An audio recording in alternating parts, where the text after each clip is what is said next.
You know that specific sound a bespoke Italian leather briefcase makes when it hits a mahogany conference table? That heavy, muffled thud that screams, I cost more than your rent, and I contain the fate of your quarterly bonus? I lived for that sound. For 10 years, I was the ghost in the machine at Archer& Co. I was the senior strategy analyst who turned red ink into black, the woman who whispered in the CEO's ear when the board was out for blood, the fixer who knew where all the corporate bodies were buried because I was usually the one holding the shovel. I wasn't just an employee, I was the structural integrity of the entire firm. Richard, our CEO, a man whose tan was 3 shades too orange and whose ego was 3 sizes too big, called me his North Star. He'd look me in the eye over a scotch at the Harvard Club and say, "Allison, when I move up to chairman, that chief strategy officer chair has your name etched into the lumbar support." I believed him. That was my first mistake. My second mistake was assuming that competence still mattered in a world run by bloodlines and veneers. By the way, if you're into watching corporate empires crumble in real time, or just want to see a woman methodically dismantle a nepotism baby's life, go ahead and hit subscribe and maybe give this a like. It helps the algorithm find the other vengeful souls out there. Okay, back to the carnage. The beginning of the end didn't look like a disaster. It looked like a 24-year-old girl named Madison. Madison was Richard's niece. She had an MBA from a university that sounded like a salad dressing brand and the kind of vocal fry that could strip paint off a hatchback. Richard brought her in as a special projects consultant, which is corporate code for we need to give her a salary so she stops trying to become a DJ in Berlin. "Allison," Richard had said, leaning over my desk with that used car salesman grin, "take Maddie under your wing. Show her the ropes. It's good leadership practice for when you take the big chair next quarter." So I did. I showed her the ropes. I showed her the financial modeling software. I showed her how to read a P&L statement without passing out from boredom. I spent 6 months essentially running a daycare center for a girl who thought synergy meant everyone getting along and who asked me if we could expense her therapy dog's organic kibble. I fixed her slide decks at 3 a.m. I rewrote her emails so she didn't sound like a semi-literate influencer. I was polishing the very knife that was about to find a home between my shoulder blades. The betrayal happened on a Tuesday. It's always a Tuesday. Tuesdays are the days hope goes to die in a PowerPoint presentation. It was the Q3 all-hands meeting. The entire company was packed into the main auditorium, fidgeting with their phones, waiting for the usual rah-rah speech about how we're disrupting the paradigm or whatever buzzword salad Richard had tossed together. I was sitting in the front row, wearing my future CSO blazer, Armani, tailored, sharp enough to cut glass. Richard was on stage, pacing back and forth. I can hand. He looked sweaty. He looked like a man trying to sell a monorail to a town that had already been scammed by a monorail. "We need fresh vision," Richard bellowed, his voice echoing off the acoustic tiles. "We need agility. We need the kind of forward-thinking leadership that understands the digital native landscape." My stomach dropped. Digital native landscape? The only thing Richard knew about digital natives was that they didn't like his Facebook posts. That is why, Richard continued, gesturing grandly to the wings of the stage, "I am thrilled to announce our new Chief Strategy Officer. Please welcome, Madison Archer." The silence in the room wasn't just quiet, it was a physical vacuum. It sucked the air out of my lungs. I watched as Madison bounced onto the stage, wearing a pink pantsuit that looked like it was made out of bubblegum wrappers, waving to a room full of people who had been working there longer than she had been alive. She grabbed the mic. "Hi guys," she squealed. "Oh my god, I am so pumped to pivot this company into the future. We are going to disrupt everything." I didn't blink. I couldn't. It felt like my blood had been replaced with liquid nitrogen. I looked at Richard. He caught my eye for a split second, then immediately looked away, feigning interest in Madison's shoes. He knew. The coward knew exactly what he had done. He had taken my decade of loyalty, my 80-hour weeks. I saved deals, and he had handed them to a girl whose hardest decision in life so far had been which filter to use on her brunch photo. The applause was scattered, polite, terrified. The CFO, a man named Marcus who had the personality of a spreadsheets tab but knew quality when he saw it, looked at me. His face was a mask of horror. He knew who actually did the work. He knew who kept the lights on. I didn't scream. I didn't flip the table. I didn't storm the stage and strangle Richard with his own Hermes tie, although the thought was a vivid, beautiful hallucination. Instead, a cold, metallic calm settled over me.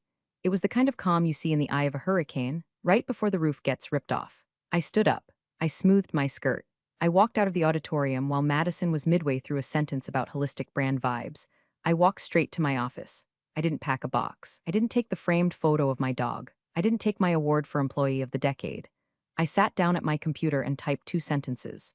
To Richard Archer, CEO from Allison DeWitt subject, resignation congrats to Madison. I resign effective immediately. I hit send. Then I printed it, signed it with a pen that cost more than Madison's car, and walked it over to HR. the HR director. A woman named Linda who lived in fear of her own shadow, looked at the paper, then at me. Allison, she whispered, her eyes wide. Is this? Are you sure? Richard will flip. We have the board meeting next week. Who's going to prep the deck? Madison is the CSO, I said, my voice smooth, devoid of any jagged edges. I'm sure she has a vision for the deck. Something about pivoting, I believe, but she doesn't know how to access the server, Linda stammered. Sounds like a strategic challenge, I said. Good luck, Linda. I walked out of the building. The New York air smelled like garbage and exhaust, but to me it smelled like sweet, intoxicating liberation. I hailed a cab. My phone started buzzing in my pocket. Richard, once, twice, 10 times, I turned the phone off. They thought this was a tantrum. They thought I was just a scorned woman who would go home, drink a bottle of wine, cry to her therapist, and eventually come crawling back for a consulting gig. They thought the story ended here. But I wasn't just a strategist, Richard. I was the architect, and you don't fire the architect after you've moved into the house, especially not when the architect is the only one who knows the foundation is built on a sinkhole. I didn't just leave. I left a void. And I knew, with the mathematical certainty of a well-balanced equation, that nature abhors a vacuum. Madison wasn't ready for the job, but she was certainly ready for the fall. And I intended to be there, not to catch her, but to make sure she hit every single branch on the way down. The next morning, I didn't wake up to an alarm. I woke up to the silence of a calendar that had suddenly been wiped clean of 7 o'clock a.m. alignment calls and 8 o'clock p.m. crisis mitigation Zoom meetings. It was disorienting, like stepping off a treadmill that had been running at sprint speed for 10 years. But then the rage kicked in, not the hot, messy kind that makes you key a car, but the cold, crystalline kind that makes you topple a regime. I had to go back one last time. HR protocols. The exit interview farce. I dressed for a funeral, all black, severe lines, lipstick the color of a fresh arterial wound. When I walked into the lobby of Archer & Co., the receptionist, a sweet kid named Jason, looked like he was about to cry. Miss DeWitt, he whispered, it's chaos upstairs. Madison ordered a kombucha tap for the break room, but she accidentally canceled the Bloomberg terminal subscriptions to pay for it. Priorities, Jason, I said, breezing past security. The elevator ride up was the longest 30 seconds of my life. When the doors opened on the 40th floor, the atmosphere had shifted. It wasn't the hum of productivity anymore, it was the buzz of nervous energy. People were huddled in cubicles, whispering. When they saw me, the whispers stopped dead. I walked down the hallway like I owned the mortgage on the building. Madison was in my office. She hadn't even waited for me to clear my things. She was sitting in my ergonomic chair, spinning back and forth, talking loudly on speakerphone. No, I don't care about the legacy accounts, Tyler. They're so. Umer Energy, we need to pivot to crypto or NFTs. Are those still a thing? She saw me and stopped spinning. She didn't look ashamed. She looked annoyed that I was interrupting her visioning. Oh, hey, Allison, she chirped. I was just vibing in here. The feng shui is way better than my cubicle. Hope you don't mind. Richard said it was cool. It's all yours, Madison, I said, my voice flat. I'm just here for my files. Totally, she said, waving a hand. Take whatever. Oh, and hey, no hard feelings, right? Uncle Richard said you were totally chill about it. Totally chill. I looked at her, really looked at her. She was a child playing dress up in a burning building. No hard feelings, I lied. Just a word of advice, Madison. Watch the Q4 projections. The spreadsheet has a macro that auto-updates from the legal server. If you break the link, the SEC compliance triggers a red flag. Her eyes glazed over. Macro, is that like diet thing? Something like that. I walked over to the filing cabinet. This was the moment, the setup. I unlocked the bottom drawer. Inside wasn't a stash of snacks or gym clothes. It was my in case of emergency leverage, but I didn't take it all. I took the personal items, my Rolodex of private contacts, the hard drive with my intellectual property. But I left one thing behind. A single, slate-gray folder placed conspicuously on the empty desk surface was labeled Internal Audit and Governance Gaps, 2020 to 2024. Inside that folder was a memo I had written 6 months ago, detailing several procedural anomalies in how Richard handled vendor contracts. It wasn't illegal yet, it was just sloppy, dangerous. The kind of thing a competent CSO would read, panic over, and fix immediately to protect the CEO. Madison wouldn't read it, or if she did, she wouldn't understand it. She'd probably use the back of the pages to sketch logo ideas, but someone else would find it eventually. And when they did, it would be proof that the issues were known, documented, and ignored. Are you going to take the plant? Madison asked, pointing to my dying fiddle leaf fig. No, I said. It needs sunlight and attention. I don't think it'll survive the new administration. I walked out of the office, leaving the folder there like a loaded gun on a coffee table. I went straight to HR. Linda was sweating.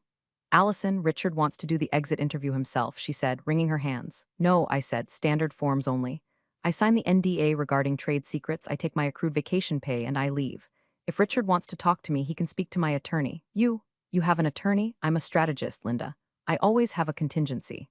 I signed the papers. I didn't glance at the non-compete clause because I knew it was unenforceable in New York if the resignation was under constructive dismissal pretenses, which giving my job to a niece arguably was. But I wasn't going to fight them in court for a settlement. That was too small, too petty. I wanted the kingdom. Or rather, I wanted to watch the kingdom burn so I could roast marshmallows over the embers.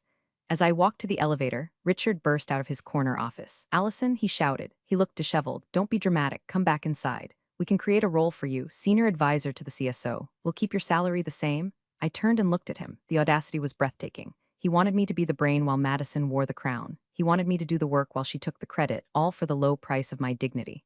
"Richard," I said, loud enough for the bullpen to hear, "I don't do advisor. And I certainly don't do babysitting. You wanted a new direction? You got it. Enjoy the view." The elevator doors closed on his red, sputtering face. I walked out of the building with nothing but my purse and a single locked file folder tucked under my arm. It felt light. But the weight of what I was carrying in my head, the codes, the clauses, the buried bodies, was heavy enough to crush them all. I wasn't unemployed. I was just freelance. My first project was the demolition of Archer and Co. To understand how I was going to gut Richard, you have to go back 3 years. It was a rainy November in 2021. We were courting Greenpoint Capital, a private equity firm with pockets deeper than the Marianas Trench and a reputation for being about as warm and fuzzy as a velociraptor. We needed their money to scale. They needed a mid-market firm with high potential. It was a match made in capitalism. The negotiations were brutal. Greenpoint sent their lead counsel, a man named Gordon Vane. Gordon was a legend. He didn't argue, he just stared at you until you questioned your own existence. Richard was terrified of him. Richard liked deals that happened on golf courses with handshakes and scotch. Gordon liked deals that happened in windowless rooms with 400-page contracts and blood oaths. I was the point person on the deal structure. Richard couldn't be bothered with the boring legal stuff, so he delegated the redlining to me and our in-house counsel, a guy named Dave who was mostly there to make sure we didn't accidentally sell the building. It was 2 a.m. on the final night of negotiations. The conference room smelled like stale pizza and high-stakes desperation. Gordon was sitting across from me, looking fresh as a daisy. I was running on caffeine and spite. "We need a safeguard," Gordon said, tapping his Montblanc pen on the table. "Greenpoint isn't in the business of funding vanity projects. If leadership fails, we need a trigger to protect our investment." Dave, our lawyer, bristled. "We can't give you a board majority. Richard won't sign it. He needs to maintain control." Gordon looked at me. He knew I was the one actually building the model. "Allison, thoughts?" I looked at the draft. I knew Richard. I knew he was getting lazy. I knew he was already talking about bringing family into the business. And I knew that if things went south, I would be the one expected to fix it with no authority. I saw an opening. "What if we add a conditional clause?" I suggested, keeping my voice steady. "Not a board majority by default, but a competency trigger. If specific KPIs, EBITDA, retention, compliance, drop below a certain threshold for 2 consecutive quarters, or if there is a material breach of governance protocols, Greenpoint gets temporary voting override to restructure the C-suite." Dave frowned. "Richard won't like restructure. Call it strategic realignment capability," I said. "He loves the word strategic. He won't read the definition." Gordon's eyes narrowed. He looked at me, really looked at me for the first time. He saw exactly what I was doing. I was building a fire escape for the investors and a trapdoor for the CEO. "Article 7D, Gordon said, a small, terrifying smile touching his lips. "Strategic realignment due to governance failure or material mismanagement." We drafted it right there. The language was dense, buried in the middle of page 142 of the Shareholder Rights Agreement. It defined material mismanagement broadly, including hiring of unqualified executive personnel without independent board review and gross negligence regarding compliance reporting. The next morning, Richard breezed in to sign the final documents. He was hungover, wearing sunglasses indoors. "Did we get the valuation we wanted?" he asked, hovering the pen over the signature line. "Yes," I said. "We got the money. And I still have 51% voting rights. As long as the company performs, Richard." I said, "It's all standard." "Great. Boring legal mumbo-jumbo," he laughed and scrawled his signature. He didn't read a single word, he didn't even flip the page. He was too busy thinking about the press release. Gordon shook Richard's hand, but he looked at me. There was a moment of silent acknowledgement. A nod, game recognized game. That document, the Shareholder Rights Agreement, was currently sitting in a vault at Greenpoint Capital. Richard had a copy in his office safe, probably under a stack of Golf Digest magazines. He had forgotten Article 7D existed. But I hadn't. Article 7D wasn't just a clause, it was a kill switch. And Madison, with her kombucha taps and her complete lack of regulatory knowledge, wasn't just pressing buttons in the cockpit. She was dancing on the launch codes. All I had to do was wait for the material mismanagement to become undeniable. And based on what I had seen in her first 24 hours, I wouldn't have to wait long. I had the map. I knew where the mines were buried. Now, I just had to watch them step on every single one. It took exactly 3 weeks for the wheels to come off. I wasn't surprised by the crash, I was surprised by the velocity. It was like watching a toddler try to pilot a Boeing 747, tragic, terrifying, and impossible to look away from. I was sitting in my apartment, wearing sweatpants that cost less than my old dry cleaning bill, sipping coffee and watching the stock ticker. Archer & Co. was holding steady, but the internal chatter on LinkedIn and Blind, the anonymous corporate gossip app, was a five-alarm fire. New CSO just banned Excel because it's not visually inspiring. We have to submit budgets in Canva now. Anonymous employee, is it normal for strategy meetings to start with a vibe check and end with a group chant? Asking for a friend who wants to quit. Verified Archer employee Madison was busy disrupting. Her first major initiative was something called Project Neon. From what I could gather from my former contacts, who were texting me frantically at all hours, Project Neon was a complete rebrand of our core B2B service offerings. Archer & Co. made its money providing boring, reliable logistics analytics to boring, reliable manufacturing firms. Madison decided this was stale. She wanted to pivot to lifestyle logistics. She fired the external compliance auditing firm, a company we had used for 7 years to ensure our data handling met federal privacy standards. Why? Because, I quote from a leaked email forwarded to me by a terrified junior analyst, their logo is ugly, and their lead auditor gives me bad energy. We're going with this boutique agency my friend Tyler runs. They do crypto consulting, but they're super agile. That was strike one. Firing a certified auditor for a crypto consultant friend wasn't just stupid, it was a potential breach of our data security covenants. Strike two came in the form of the vendor town hall. Usually, I handled these. I would present the quarterly roadmap, reassure our suppliers, and talk about supply chain resilience. Madison decided to turn it into a vision quest. She showed up 20 minutes late, wearing a headset microphone like she was doing a TED talk. She didn't have slides. She had a mood board. We're moving away from rigid contracts, she told a room full of steel manufacturers and shipping magnates. We want our partnership to flow like water. We want to operate on trust and blockchain vibes. The suppliers, men and women who dealt in tonnage and tariffs, stared at her blankly. Then the questions started. Does this mean you're changing the payment terms? Payment terms are so binary, Madison replied. We're looking at dynamic value exchange. Translation, we aren't going to pay you on time. Within 48 hours, 3 major vendors paused their shipments. They cited uncertainty regarding fiscal governance. I sat in my living room, downloading every report, every leaked email, every panicked text message. I wasn't just gossiping, I was building a dossier. I had a folder on my laptop titled The Fall. It contained 1. The email firing the auditor. 2. The transcript of the vendor town hall recorded by a loyalist in the AV booth. 3. A screenshot of Madison's new organizational chart, which eliminated the risk management department and replaced it with a brand evangelist team. But the cherry on top was the Q3 financial revision. Because Madison didn't understand the macro I warned her about, she had manually entered revenue projections into the master deck. She added a zero, just one little zero. Instead of projecting 4% growth, she projected 40%. She presented this to the internal leadership team. Richard, desperate for a win, didn't check the math. He signed off on it. They sent the preliminary guidance to the investors, including Greenpoint Capital. It was fraud, accidental, incompetent fraud, but fraud nonetheless. In the corporate world, stupidity is not a legal defense. I looked at the document on my screen. The 40% growth slide. It was in a font called Papyrus. Oh, Madison, I whispered to the empty room. You just handed me the gun. It was time. I didn't want to go back to Archer & Co. I didn't want my job back. I wanted justice. And justice in my world wore a bespoke suit and carried a very thick briefcase. I picked up my phone and dialed a number I hadn't called in 3 years. Gordon Vane's office, the assistant answered. This is Allison DeWitt, I said. Tell Gordon I have an update on Article 7D, and tell him to bring the good wine. The wine bar was called El Aubly, the Oblivion. Fitting. It was dark, expensive, and quiet enough to plan a murder or a hostile takeover. I was sitting in a corner booth, a glass of Sancerre untouched in front of me. On the table sat the physical copy of my dossier, bound in nondescript black leather. Gordon Vane walked in at 7:05 p.m. He hadn't aged a day since the deal 3 years ago. He still looked like a shark that had learned to walk upright and wear Tom Ford. He slid into the booth opposite me, his eyes scanning the room for eavesdroppers before locking onto mine. Allison, he said, his voice a low rumble, you look rested.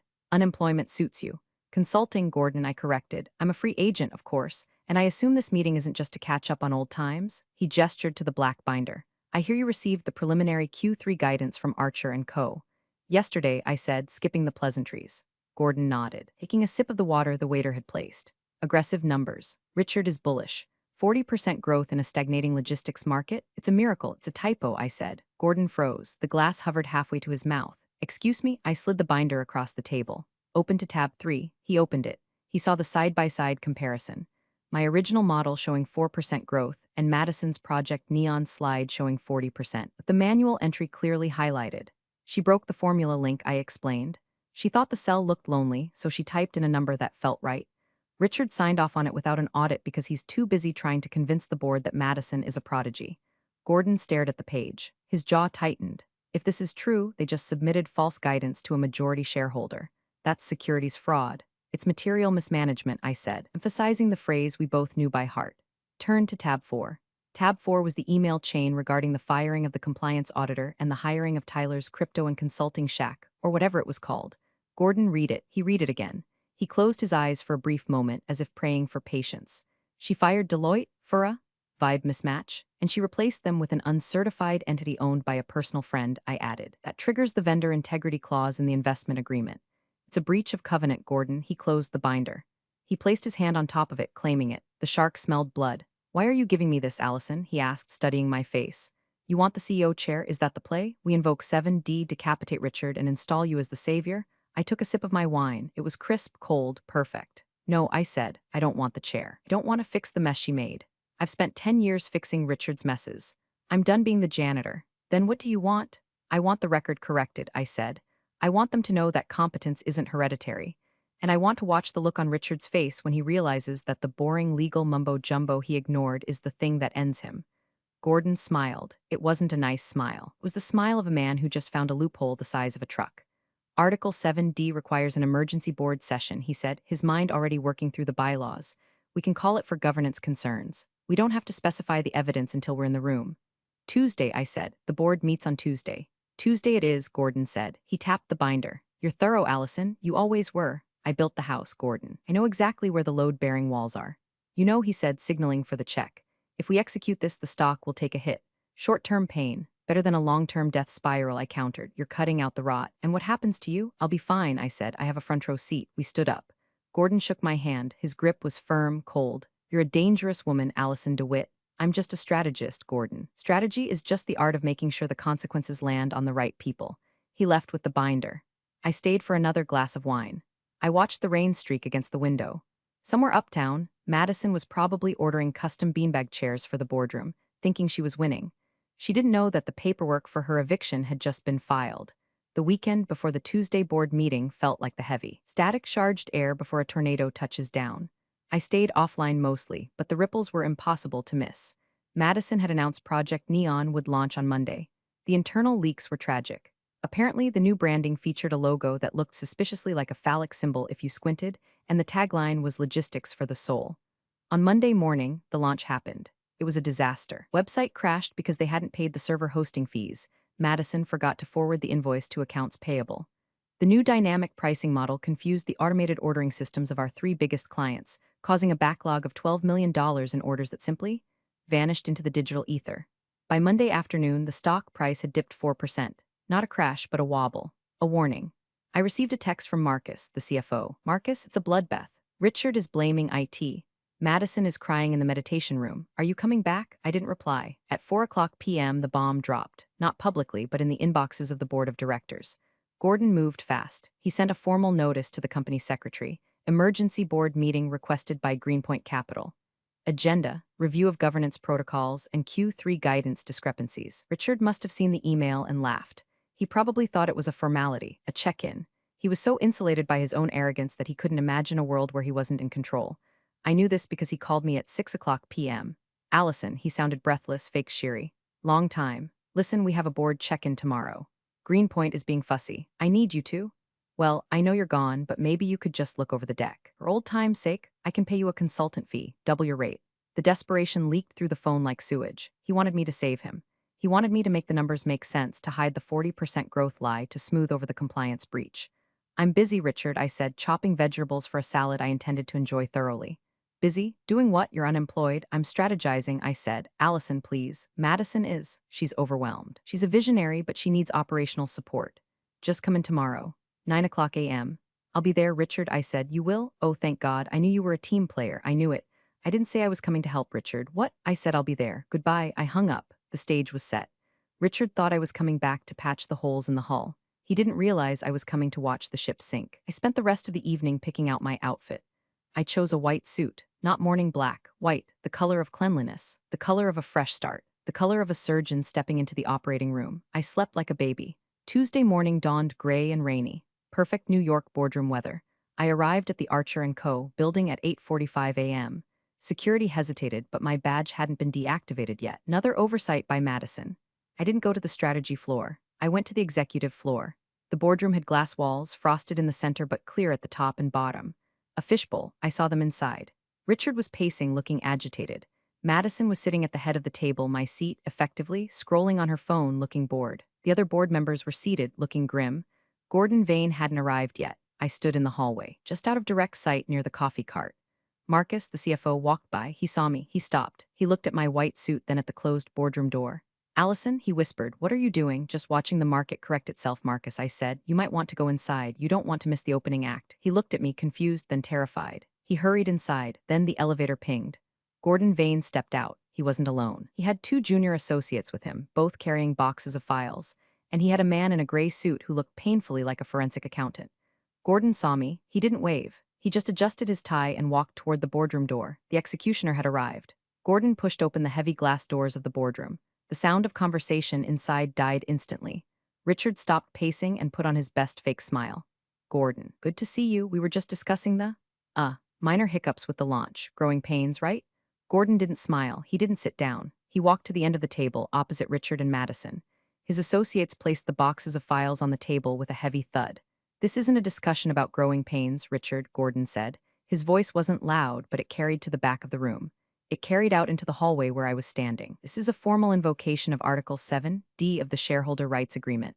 Madison looked up from her phone. Article what? Is that like? A bylaw? Boring. Gordon ignored her. He opened his briefcase and pulled out a single document. It was thick, stapled, and flagged with red tabs. He slid it down the long mahogany table. It spun perfectly, coming to a rest right in front of Richard.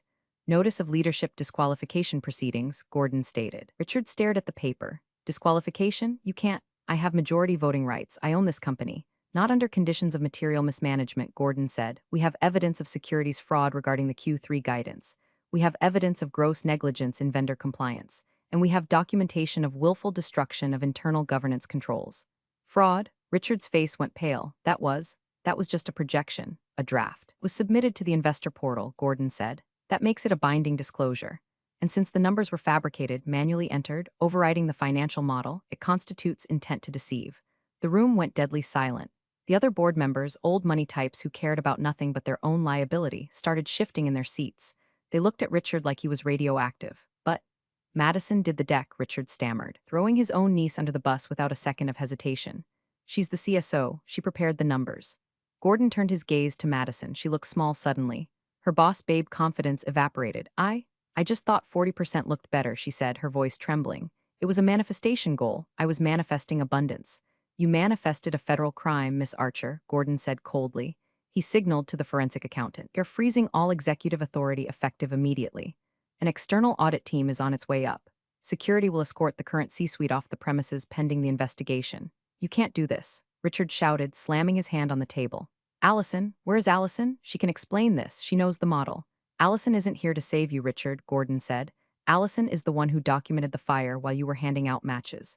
Richard froze. The realization hit him. He looked around the room, wild-eyed, then he saw me. I was standing just outside the glass wall. My white suit caught the light. I wasn't smiling. I wasn't gloating. I was just watching, impassive like a judge at a sentencing hearing. Richard's mouth opened, but no sound came out. He looked from the document to Gordon to Madison and finally back to me. The betrayal he felt was palpable. It was nothing compared to the betrayal he had served me. The board will now vote on the suspension motion, Gordon said. Seconded, said the board chairman, a man who hadn't spoken to me in 5 years but knew a sinking ship when he saw one. All in favor, every hand went up. Except Richard's and Madison's. Motion carried, Gordon said. Security, 2 uniformed guards stepped into the room. It was clinical, it was precise, it was beautiful. Madison started crying. But my office, I just bought a velvet couch. Leave the couch, the guard said. As they were escorted out, Richard stopped near the door. He looked at me through the open glass. He looked old, defeated. You built this trap, he whispered. I built a safety net for the company, Richard, I said, stepping forward so only he could hear. You just decided to jump without checking if you were caught in it. He walked away. The sound of his footsteps fading down the hall was the sweetest music I had ever heard. The silence in the boardroom after Richard and Madison left was heavy, but it was a different kind of heavy. It wasn't fear anymore, it was the vacuum left by a sudden power vacuum. The board chairman, a man named Sterling who wore boadies unironically, cleared his throat. He looked at the empty chairs at the head of the table. Then he looked at Gordon. Then, inevitably, all looked at me standing in the doorway. Miss DeWitt, Sterling said, his voice dripping with sudden, sycophantic warmth. Perhaps you should join us. I walked into the room. I didn't sit in Richard's chair. I didn't sit in Madison's. I stood at the end of the table, leaning slightly against the credenza. Mr. Sterling, I said, this is a most unfortunate turn of events, Sterling said, wiping his forehead with a handkerchief. We had no idea the extent of the mismanagement. You had the quarterly reports, I said calmly. You had the audit memos. You chose not to read them because the dividends were clearing. He flinched. Truth hurts, especially when it threatens your liability insurance. Yes, well, he stammered, we must look forward. We are effectively rudderless. We need an interim CEO, and obviously a competent chief strategy officer to clean up this Project Neon mess. The room murmured in agreement. Heads nodded. They were looking at me like I was a life raft in a storm. Allison, Gordon said, his voice neutral. The board is prepared to offer you the CSO position, effective immediately. With a significant equity package, I assume? He looked at Sterling. Double the equity. Sterling cried, triple whatever it takes. We need stability. We need someone who knows the codes. It was everything I had wanted 3 weeks ago. It was the title, the money, the validation. It was the victory lap. I could sit in that chair, fire the sycophants, rebuild the strategy, and rule the kingdom I had saved. I looked at the faces around the table. Old, frightened men who only valued competence when their own necks were on the line. I looked at the life logistics mood board Madison had left on the easel. I felt nothing. The hunger was gone.